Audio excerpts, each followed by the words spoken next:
ஓம் அம்மையப்பர் திருவடியே சரணம். குருதேவர் திருவடியே சரணம்.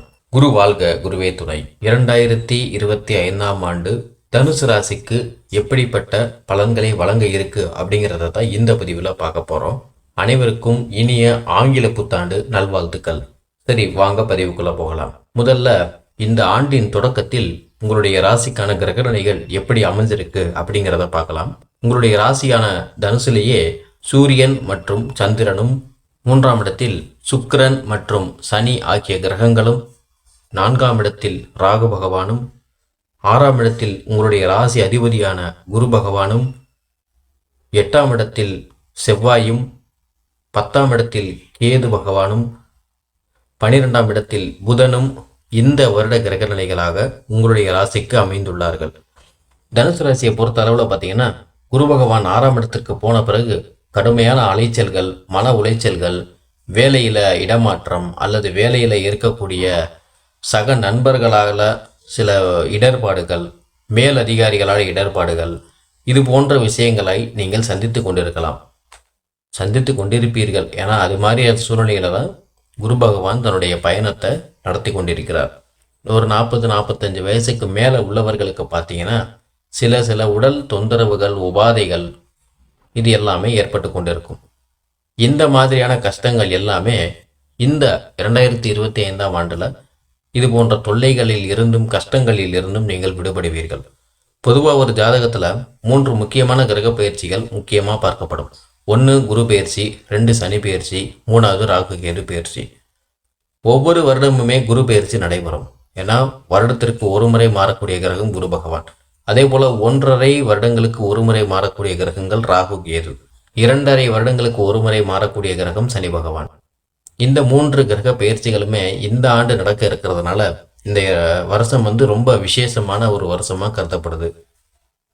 பேர்பட்ட 3 கிரக பயிற்சிகளுமே உங்களுடைய ராசியான தனுசிற்கு மிகப்பெரிய ஒரு நல்ல மாற்றத்தையும் முன்னேற்றத்தையும், வாழ்வியலில் அடுத்த நிலைக்கு செல்லக்கூடிய ஒரு அமைப்பையும் கொடுக்க போகுது அப்படின்னு சொன்னால் அது கண்டிப்பாக நீங்கள் நம்பித்தான் ஆகணும். ஏன்னா அந்த அளவிற்கு கிரகங்கள் உங்களுக்கு கை கொடுக்க இந்த வருடத்தில் தயாராக இருக்கு. நான் முதல்ல சொன்ன கிரக அமைப்புகளின்படி பார்த்தீங்கன்னா, உங்களுடைய ராசி அதிபதியான குரு பகவான் 6ஆம் இடத்திலிருந்து 7ஆம் இடத்துக்கு போகும்போது திருமணத்திற்கான வாய்ப்புகள் கூடி வரும். தனுசு ராசி அன்பர்கள் மிகப்பெரிய பாக்கியசாலிகள். ஏன்னா நவக்கிரகங்கள்லேயே அதிக சுபத்தன்மை உடைய கிரகமாக விளங்கக்கூடிய குரு பகவானே உங்களுடைய ராசி அதிபதியாக வர்றதுனால எந்த ஒரு சூழ்நிலையிலும், எத்தகையமான கஷ்டமான சூழ்நிலைகளிலும் நீங்கள் மீண்டு வரக்கூடிய தைரியமும் மனப்பக்குவமும் சாதுரியமும் உடைய நபர்கள். நீங்கள் எதிர்பார்க்கக்கூடிய வேலை உங்களுக்கு இந்த வருடம் அமையும். இடம் மற்றும் வீடு சம்பந்தமான விஷயங்களில் தொந்தரவுகள், அக்கம் பக்கத்து வீடுகளில் இருக்கக்கூடியவங்களால அல்லது வீட்டு ஓனர்களினால உங்களுக்கு ஏதாவது இடர்பாடுகள் இருந்தாலும் அதுவும் இந்த வருடம் நிவர்த்தியாகும் அல்லது சரியாகும்.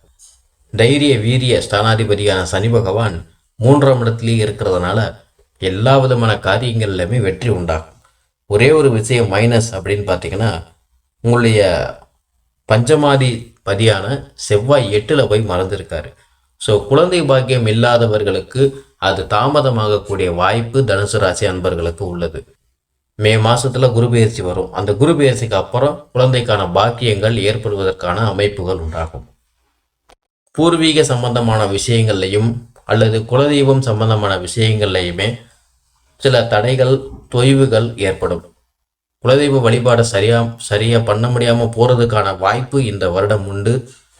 அதே போல் குடும்பத்தில் இருக்கக்கூடிய ஒரு உறுப்பினர்களின் ஆரோக்கியத்தில் குறைபாடுகள் ஏற்படுவதற்கான அமைப்புகளும் உண்டு.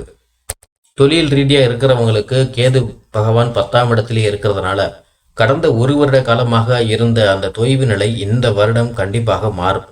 அந்த மாற்றத்தின் போது நீங்கள் இன்னும் அதிகப்படியான நுணுக்கங்களையும் கற்றிருப்பீங்க. அதை நீங்கள் அந்த ராகு கேது பயிற்சிக்கு அப்புறம் நீங்கள் உணரக்கூடிய வாய்ப்பு உண்டாகும். அதே போல் எல்லா ஆண்டுமே பார்த்திங்கன்னா எந்த ஒரு ராசிக்கும் முழுமையான நல்ல பலன்களையோ முழுமையான தீமையான பலன்களையோ வழங்க போகிறதில்ல.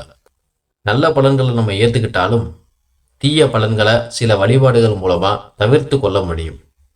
அந்த வகையில் தனுசு ராசி அன்பர்கள் இந்த வருடம் செல்ல வேண்டிய கோவில் அல்லது வழிபட வேண்டிய தெய்வம் அப்படின்னு பார்த்தீங்கன்னா, பக்கத்தில் இருக்கக்கூடிய பழமையான சிவன் கோவிலுக்கு போய் வில்வ இலைகளால் சிவபெருமானுக்கு அர்ச்சனை பண்ணுறது மிகவும் சிறப்பாக இருக்கும். அது நீங்கள் இத்தனை நாள் இத்தனை கிழமைன்றது கணக்கில்லை. உங்களால் எப்பெல்லாம் முடியுதோ பக்கத்தில் இருக்கக்கூடிய சிவன் கோவிலுக்கு போய் வில்வ இலைகளால் சிவபெருமானுக்கு அர்ச்சனை பண்ணிக்கிட்டே வாங்க. இந்த வருடம் முழுவதுமே உங்களுக்கு மேலும் நல்ல நல்ல பலன்கள் ஏற்படும்.